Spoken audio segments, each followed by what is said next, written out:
With 2020 still in its alpha, Blender Foundation is keeping up with every single thing that they've promised, and they're sticking with the deadlines that they've also placed for themselves. This is something that is really hard for so many companies to keep up with, and it's just very interesting to see that Blender 2.83 is now in alpha, which automatically puts Blender 2.82 in beta. Of course, we're going to talk about a couple of things that are presumably going to be coming with this new tool, and then we're also going to go through and talk about some of the incredible achievements that Blender Foundation actually got within 2019.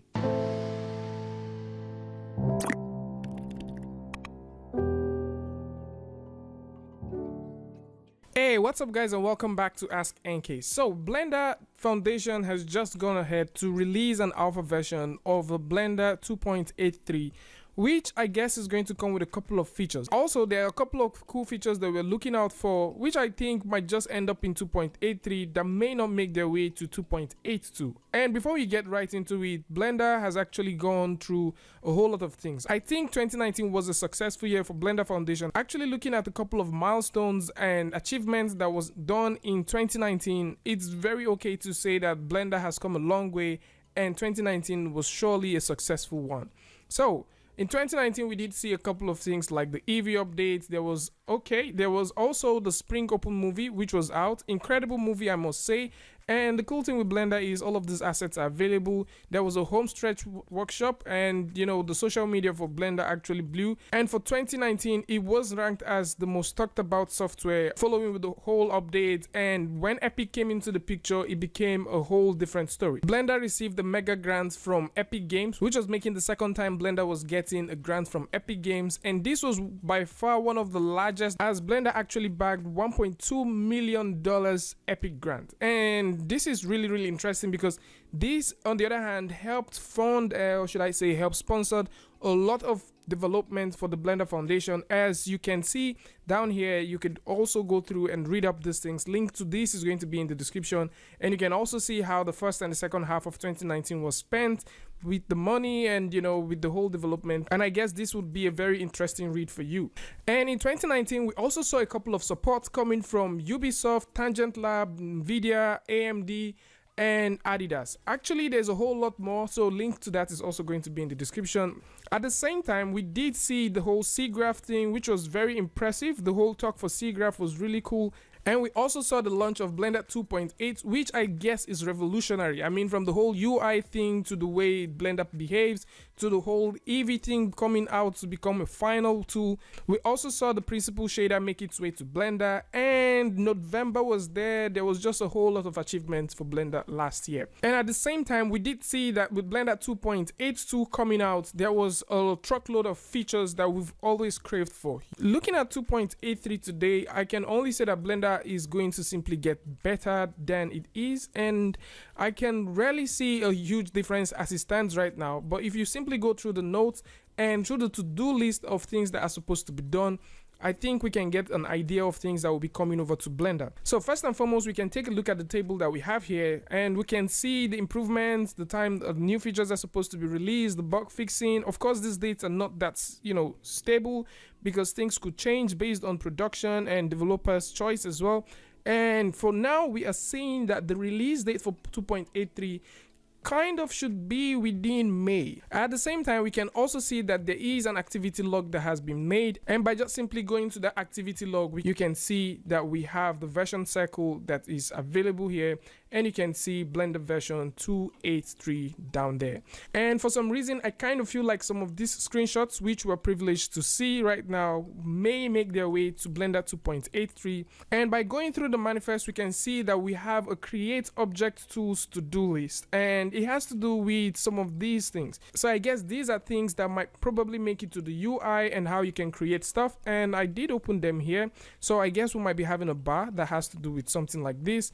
And also we may be having this, so just in case you want to create your object, instead of firing up the whole tools, you might probably be able to create your objects directly here in Blender by just coming over to this side. So probably we might be having a brand new, you know, tool section here within the Blender 2.83, and it's definitely going to be easier to create. And as well, there is also talks about creating primitives like this. So just in case you want to create primitives, you may probably be able to create primitives like this. And this is very reminiscent to, you know, how you create things in Cinema 4D. At the same time, how you create things using Kara.io, and we've also covered those things in the channel. So I'm going to put a link to that in case you want to check this.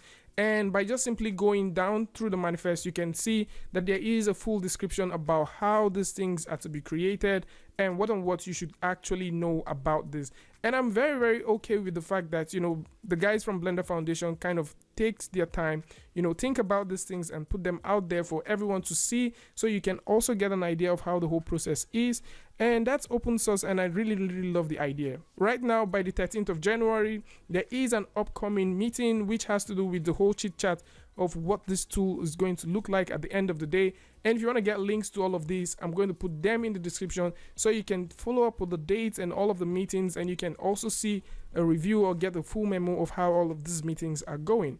And yes, Blender 2.83 is here, and I'm just looking at it right now, and there seems to be no huge difference. There is basically nothing different within the sculpting, except for the, you know, the default brush, which seems to have a much more thicker line. And at the same time, I think for the painting section, we now have two sets, which has to do with the render result, and the other one has to do with the view node. Now, the view node is something that doesn't really exist in the other versions, which is 2.82 and all the way down. It doesn't exist, but I think this is also something cool that exists. And of course, we also saw a whole new set of tools with the whole UDIM and the whole stroke brushes in the previous version, which is 2.82. And I guess some of these cool features are definitely going to make their way. So I did go ahead to test out simulation, and the whole Manta Flow thing still exists and still works perfectly fine in both tools. And the question is, should you download this? Probably if you want to keep up with maybe the updates that are coming, then of course you can go ahead and download them. But right now it's definitely not different from what we already have. And if you go over to Pablo's page, of course you're going to see him tease a couple of things. And you know, the whole IK brush, he keeps working hard on it. And you know, he's taking his time as well to finalize and try to make sure that the painting feature within the sculpting mode kind of makes sense and works very, very fine. And at the same time, looking at the sculpting features coming over to Blender, we've seen a couple of lift up from ZBrush, and it's really, really cool to actually see all of these things come over to Blender as a free tool and as a tool that you can do so many things on at the same time. And this is really cool, I tell you, and I would like to know what you guys think about this new release in the comment section. And of course, if you want to download this, link to how you can go through and download this is there in the description, so you can go through and check it out. Right now, within the release note, there is nothing that has to do with the Blender 2.83. And if you're looking for where you can get free textures, free HDRIs, free Blender models, and free 3D models, link to that is definitely going to be in the description, so you can check out our Free Friday playlist where you can get all of these things totally for free. And of course, if you like this video, you learned something from it, go ahead and give it a like, and don't forget to share it with a friend. And if you're new here, it's definitely going to be amazing if you can hit the subscribe button and also turn on notifications so that you don't miss the next video or the next update. And until I see you guys again with the tutorial update, Free Friday, Tutorial Tuesday, tips and tricks, things like this. Peace.